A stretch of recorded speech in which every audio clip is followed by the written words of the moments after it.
Bonjour à toutes et tous et bienvenue pour ce nouvel épisode ILTI Live. Je suis Célinda, votre partenaire ILTI Digital et voici François. Bonjour François. Enchanté, bonjour tout le monde, merci d'être aussi nombreux aujourd'hui. On est très heureux de vous avoir parmi nous. Donc je suis François, je suis chef de projet méthode chez ILTI depuis quelques années maintenant. Et donc mon boulot du quotidien, c'est de réussir à vous faire gagner du temps, de la productivité sur vos chantiers pour vos problématiques que vous pouvez rencontrer tous les jours. Eh bien super, merci d'être avec nous, physiquement, avec moi physiquement, et puis d'être connecté avec toutes ces personnes aujourd'hui. Bon, on va parler du BIM comme vous le savez. L'événement BIM World a été reporté à l'année prochaine. Exactement. Donc nous souhaitons vraiment vous présenter nos innovations et ce, dès aujourd'hui. D'ailleurs, on a une surprise à la fin de cet épisode, donc surtout restez connectés jusqu'au bout. C'est une exclusivité mondiale, on va dire, ça va être la première fois qu'on le présente, donc soyez connectés, c'est un épisode 100% interactif. Donc vous pouvez poser dans la barre de commentaires toutes vos questions, vous pouvez nous dire bonjour, vous pouvez nous dire d'où vous nous suivez, vous pouvez également poser vos questions à nos experts seront connectés, ils sont connectés actuellement justement en direct pour répondre à toutes vos questions.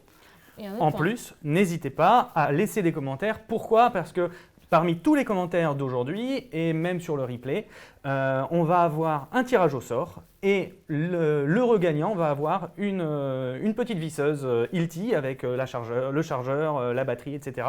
C'est super pratique pour l'avoir à la maison et ça je le conseille à tous. Donc laissez des commentaires et comme ça vous pourrez participer donc, à ce tirage au sort. Bon, le tirage au sort se termine à 13h, donc surtout n'hésitez pas à poser toutes vos questions. Donc, merci encore. Bon, on n'est pas tout seul connecté. Il y a François, il y a moi, mais il y a aussi Emeline et Monsieur Candelier. Donc, bonjour à vous deux. Bonjour, Monsieur Candelier. Vous nous entendez ? Bonjour. Comment allez-vous ? Ça va très bien, merci. Et vous ? Très bien, merci.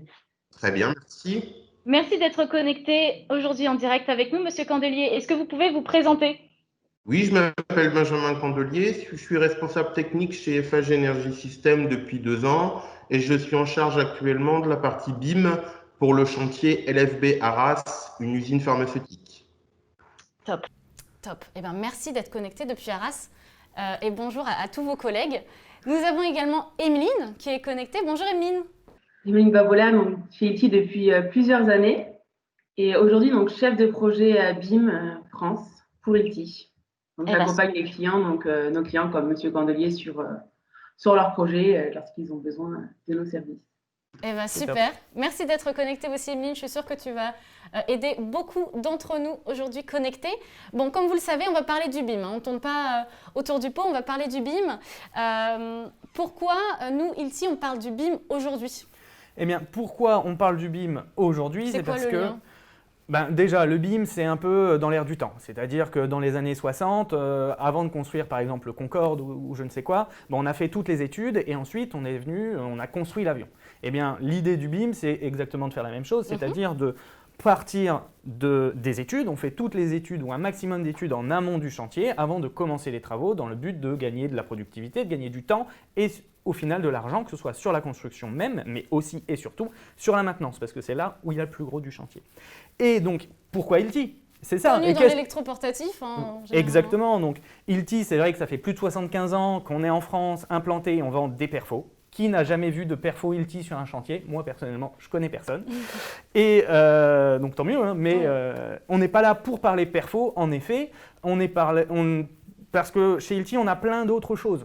On est par exemple les leaders sur tout ce qui est solutions de chevillage, mais également on fait beaucoup de services. On fait également tout ce qui est réseau de supportage pour le fluide, l'électricité, la plomberie, etc. Alors qui sont concernés justement par ces réseaux fluides ? Est-ce que ce seraient des personnes qui sont connectées aujourd'hui, tu penses ? J'espère que parmi les personnes qui sont connectées, le maximum, la majorité d'entre vous, être concerné par ce qu'on fait, parce que déjà, il y a quel que soit votre métier au sein du bâtiment, que vous soyez maître d'ouvrage, maître d'œuvre, ingénieur, conducteur de travaux, chef de chantier, vous êtes potentiellement intéressé par l'ensemble de nos solutions, parce qu'on n'est pas là pour vendre du produit, mais on va ici trouver toute la solution et de A jusqu'à Z. Tout à l'heure, tu parlais des réseaux fluides, justement. Exactement. Alors, quel est le lien entre les réseaux fluides et le BIM ? Alors, ce qu'il faut savoir, c'est que les réseaux fluides, dans le BIM, sont assez importants parce que pour certains, on en a partout en fait. De la petite maison jusqu'à l'usine agroalimentaire, jusqu'à l'usine pharmaceutique, il y a énormément de réseaux dans tous les bâtiments. Et c'est ça qui est vraiment important. Et intégrer du BIM dans ces réseaux, ou intégrer ces réseaux exactement dans le BIM, ça va être quelque chose de très puissant.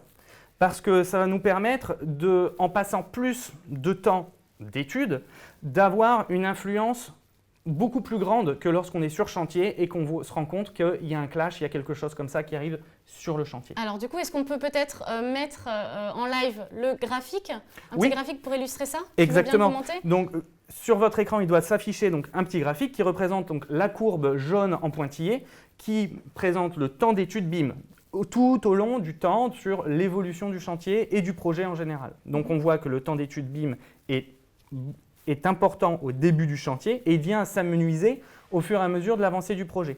Par contre, le temps d'étude conventionnel, qui d'habitude est beaucoup moins élevé au début du chantier, est grossi énormément pendant le chantier. Et on voit que si on fait l'intégrale de ces deux courbes, eh bien, le temps d'étude BIM est au final, même s'il est fait au début, beaucoup moins important que le temps d'étude total. Donc là, déjà, on gagne de l'argent. En plus, grâce à ces études qui sont en amont du chantier, on a un potentiel d'influence énorme. Alors qu'une fois que les travaux sont commencés, le potentiel d'influence devient minime. Ou alors avec un coût extrêmement élevé dès qu'on veut changer quelque chose. Donc c'est là le vrai avantage du BIM, et notamment dans les réseaux fluides. Emeline, tu veux ajouter quelque chose peut-être? François a raison et a bien résumé ce graphique. Ce qu'il faut retenir en fait, c'est avant le BIM, les études en phase conception étaient beaucoup moins importantes, mais elles s'éternisaient très souvent en phase exécution. En effet, les imprévus, les conflits, que ce soit des conflits interlots ou intralots, étaient gérés sur site, ce que nous appelons plus communément l'ingénierie chantier. Donc ces changements étaient très compliqués à mettre en place, que ce soit en termes de coordination, en termes d'efforts, en termes de planning aussi, parce que ça décalait les délais forcément. Et le problème, c'est que beaucoup plus d'acteurs pourraient être impactés. Et c'est pour ça que du coup, François explique que ça pouvait coûter du coup plus cher. Mais aujourd'hui, grâce au BIM, ce qu'on va retenir, c'est que nous sommes en mesure de préparer le projet dès sa conception, dès la phase d'étude. Et c'est pour ça qu'aujourd'hui, on fait ce live. Donc, pour vous expliquer comment ILTI peut vous apporter une vraie plus-value et répondre donc à votre objectif premier sur vos projets, donc, qui sera de réduire les coûts et les délais. Comment on va le faire? En vous aidant lors de la coordination des différents lots, peut-être, en vous proposant des solutions et surtout en vous amenant notre expertise au niveau de tout ce qui est support, mais aussi de façade, de coupe-feu, de différents champs d'application, mais ça, on le verra plus tard. Super, merci Emeline. Moi, j'ai une question pour Monsieur Candelier. Avant l'arrivée du BIM, si on peut dire en méthode traditionnelle, je pense, quelles étaient les conséquences d'un manque d'anticipation pour un chantier? Le fait d'utiliser la BIM et de pouvoir anticiper les travaux, ça génère surtout un gain de temps phénoménal. On n'a plus de clash comme avant, on n'est plus obligé de traiter ces clashs. Les travaux sont de meilleure qualité et on gagne énormément de temps. Et du coup de l'argent. Bien évidemment. Très bien. Alors comment on peut éviter ces conflits? Est-ce que c'est facile de le faire? Dites-le nous en commentaire parce que je suis sûre qu'on a tous connu cette expérience, ce manque d'anticipation dans les projets. Bon, il y a différents cas de figure qui existent. Je pense que chacun a son expérience, mais si vous avez votre propre expérience, dites-le nous en commentaire. C'est l'occasion. Et puis en plus, vous pouvez gagner une visseuse, comme on vous l'a dit tout à l'heure. Toujours sympa. Toujours sympa. Emeline, peut-être que tu veux partager des exemples, des cas de figure qui existent aujourd'hui, parce que je sais que tu rencontres beaucoup de nos partenaires sur les chantiers. Souvent, le même cas de figure revient. Ça va être l'encombrement des supports, en fait, dans les réseaux. On va venir donc modéliser les réseaux, que ce soit PVCD, plomberie, électricité et autres. Mais bien souvent, donc, les supports ne sont pas pensés, ne sont pas donc, modélisés. Et lorsqu'on va arriver sur site, le plus gros problème qu'on va avoir, du coup, ça va être l'encombrement qui va décaler les réseaux et créer peut-être des clashs, donc que ce soit interlo, intralo, et ça devient donc plus compliqué. On retombe un peu dans l'ingénierie chantier. Et le deuxième cas de figure qu'on rencontre aussi, c'est tout ce qui est lié au calfeutrement coupe-feu, qui sont malheureusement encore pas suffisamment anticipés et pas suffisamment du coup préparé. Donc voilà, c'est à peu près les 2 cas de figure qu'on rencontre. En général, oui. Bon, ce serait bien qu'on regarde aussi les commentaires. Je pense que nos experts se connectent aussi avec vous pour vous répondre dans la barre de commentaires. Et puis, il y a différentes cas de figure. Mais comment on peut illustrer un peu, comment on peut comparer la méthode traditionnelle avec la méthode BIM, si je puis dire? Peut-être qu'on peut passer une petite vidéo. Oui, je crois, Emeline, tu as une petite vidéo sympa là. Est-ce que tu peux la petite vidéo sur... donc, on est très axé supportage aujourd'hui. Donc on va rester sur les supports. Là, c'est une approche de supportage, donc une approche plus de supportage commun. Donc on va venir comparer via la méthode BIM-Multi à une méthode plus traditionnelle. Donc, je vous laisse lancer la vidéo. Enfin, c'est bon. C'est bon. Donc sur la partie gauche de l'écran et la partie droite, donc on a 2 cas de figure. Dans la partie gauche, ça va être une méthode plus traditionnelle, où chaque corps d'état technique va installer ses propres réseaux et son propre supportage. À droite, vous voyez donc la méthode BIM-ILTI. Alors, qu'apporte la méthode BIM-ILTI? Donc, le but, ça va être d'optimiser le supportage, donc peut-être avec un support commun, comme pour cet exemple. Et donc, notre objectif, ça va être de standardiser les supports, permettant ainsi de les préfabriquer sur site, soit en usine, et ainsi, derrière, de simplifier la pose. Donc, ce que vous observez donc, c'est que la méthode BIM-ILTI va permettre de gagner énormément de temps. Le support sera pensé en amont, et ce qui permettra donc derrière de venir juste à avoir le posé sur site. Top. Alors, c'est très clair et j'aime beaucoup la vidéo, c'est très visuel. Oui. Alors, comment on fait pour passer de la méthode traditionnelle à la méthode BIM, François? Eh bien, c'est très simple, il suffit de nous appeler.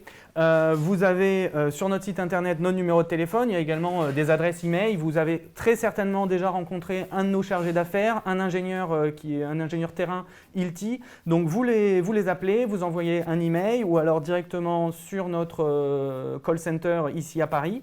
Et il n'y a pas de problème, on pourra certainement vous aider. On s'adapte et puis surtout vous pouvez aussi en profiter de ce bien live sûr. pour nous contacter dans la barre de commentaires et puis bien sûr on peut vous partager tous les éléments. Alors quand est-ce qu'on doit contacter ILTI? Parce qu'on parlait beaucoup de phase conception tout à l'heure. Exactement. Alors bien sûr, comme je l'ai dit tout à l'heure lorsque je présentais le petit schéma, le mieux c'est d'arriver le plus tôt possible, bien en amont du projet, de façon à ce qu'on ait un maximum de champ des possibles. Maintenant, il faut savoir qu'à chaque étape de la construction, à chaque étape du projet de construction, on a des solutions qui vont pouvoir venir se greffer, qu'on va pouvoir adapter à vos besoins, à votre problématique. Donc, que l'on soit maître d'ouvrage, maître d'œuvre, encore une fois, conducteur de travaux, chef de chantier, on a des solutions. Alors, peut-être qu'on n'aura pas tout l'éventail des possibles, mais on pourra scinder, saucissonner donc nos différentes solutions de façon à répondre à vos questions. Bon, n'hésitez pas encore une fois à laisser un commentaire pendant ce live et puis même en replay. Moi, j'ai une question pour Monsieur Candelier. Justement, on parlait de conception. On parle de conception à ce stade. Donc, on a les supports OK, mais on a le modèle numérique aussi. Mais comment on installe ces supports? C'est quoi la méthode, on va dire, classique aujourd'hui? Est-ce que c'est laser? Est-ce que la gazelle? On perce? C'est quoi la méthode aujourd'hui pour vous? Enfin, en tout cas, la méthode traditionnelle, Monsieur Candelier? Oui, tout à fait. Donc aujourd'hui, on se sert essentiellement de laser pour aligner et tracer le supportage. On marque les perçages en général au bleu. S'enchaîne derrière une phase de percement où on utilise une gazelle et un support de façon très traditionnelle. D'accord, donc laser, phase de percement. Gazelle d'abord. Gazelle. Phase de percement et ensuite on installe les réseaux. Superbe. Bon. Ok, donc ça c'est la méthode traditionnelle. Alors, Monsieur Candelier et vous tous qui êtes connectés aujourd'hui, si je vous présente aujourd'hui un outil, donc une bête, disons-le, qui vous permet de faire un trou par minute, sans vibration, donc sans TMS, sans traçage, sans poussière, est-ce que vous serez intéressé, Monsieur Candelier? Bien évidemment, ce serait pour nous un gain de temps assez phénoménal. Donc, je demande bien évidemment à voir votre démonstration. Top. Est-ce que vous serez intéressé aussi? Parce que François, il se prépare. Et en attendant, moi, je vais vous montrer une petite vidéo. Comme ça, vous verrez de quoi nous parlons aujourd'hui. Donc, voici en exclusivité la girafe. j'envoie la vidéo. Voilà, donc là, c'est une petite vidéo explicative de la girafe. Le plan AutoCAD est rentré donc dans la tablette qu'on voit là, et le BIM permet justement de venir phaser les travaux. Et donc, on peut venir avant les différents corps d'état secondaires de façon à venir mettre les réseaux. Ici, donc, le plan est rentré dans la tablette est connectée à une station robot qui permet à un seul opérateur de voir exactement en temps réel où est-ce qu'il est dans le plan. Et ainsi, vu que les ancrages sont déjà indiqués dans le plan, il sait exactement où forer. Donc, on voit que l'opérateur travaille de plein pied. Il a juste à se balader sur le chantier, à cliquer « OK, je suis sur ce point-là ». Il est validé, il peut commencer à percer. Vous voyez, il perce de plein pied. Donc, pas besoin d'implantation, pas besoin de monter sur la gazelle, etc., etc. Les objectifs ici, comme ça a été indiqué sur la vidéo, c'est 0 poussière, 0 TMS et 0 vibration également. 0 vibration et puis un trou par minute. Et un trou par minute, bien sûr, c'est quand même le nerf de la guerre. Pour aller plus vite avec un seul opérateur, c'est quand même top. Bon alors, c'est quoi la surprise, François? Eh bien, la surprise, je vais vous la présenter. La voici, c'est là, c'est la girafe. Donc, elle est ici. Enfin, donc vous voyez, elle est sur roulette, elle se déplace assez facilement. Ici, il y a donc un perforateur, tout ce qu'il y a de plus classique chez Hilti, avec son système d'absorption ou d'aspiration de la poussière. Donc ici, nous avons un système d'aspiration de la poussière qui passe dans la machine et qui vient être récupéré ici par un aspirateur. Également, tout ce qu'il y a de plus classique chez nous, chez Hilti, c'est un aspirateur à haute filtration, justement pour éviter les problèmes liés à la poussière de silice.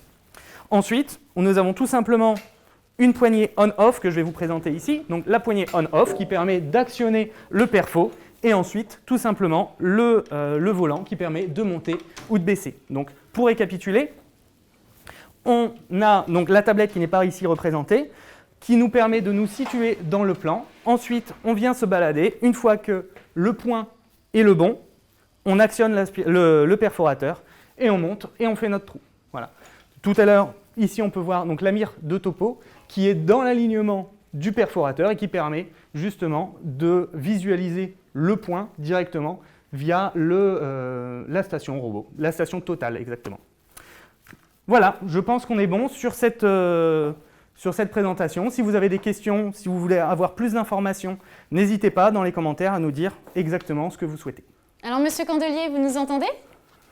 Oui, très bien. Superbe. Merci François pour cette présentation. Bon, on peut rester proche de la girafe. Est-ce que vous avez des commentaires, Monsieur Candelier? Oui, une petite question. Comment intégrerons-nous les plans dans votre tablette? Alors ça, je vais peut-être laisser Emeline répondre, qui est plus experte que moi sur ce sujet. Lorsque nous réalisons nos services BIM, en fait, sur un projet, donc on a une phase d'étude, après une phase de modélisation des supports, et après une phase d'extraction de données, ce qu'on appelle donc extraction de data. Donc on va pouvoir extraire de la maquette, donc des plans de repérage et bien sûr les points d'ancrage de chaque support. On va vraiment un niveau de détail élevé. Et chaque point d'ancrage, du coup, on va pouvoir donc les extraire sous forme de DWG et les intégrer directement dans notre station totale d'implantation. Donc, il suffit d'aller sur site, en fait, on se repère dans l'espace avec la station et derrière, on va venir tout simplement implanter et percer directement grâce à la girafe pour ensuite poser des supports très rapidement. Je ne sais pas si j'ai été assez claire. Oui, très clair. Donc, si vous voulez plus d'informations, vous pouvez laisser des questions dans les commentaires. Si vous souhaitez cette machine, cet équipement sur vos chantiers, une adresse email générique qui arrive dans mon équipe, c'est méthode au pluriel, METHODES, bien sûr, @hilti.com. On vous partage tout ça, bien sûr, aussi dans la barre de commentaires. Oui, bien sûr. Et puis, surtout, merci Emeline et merci Monsieur Candelier d'avoir été connectés en direct avec nous pour commenter justement cette exclusivité. J'espère qu'elle vous a plu. J'aimerais vraiment avoir votre avis. N'hésitez pas à le dire dans les barres de commentaires. Et puis, j'espère que vous n'hésiterez pas à contacter les équipes de François parce que voilà, nos ingénieurs, ils sont partout en France. Voilà. Donc, en ce moment, Emeline est à Toulouse, mais sachez qu'on est partout en France et on est joignable à tout moment. Donc, n'hésitez pas.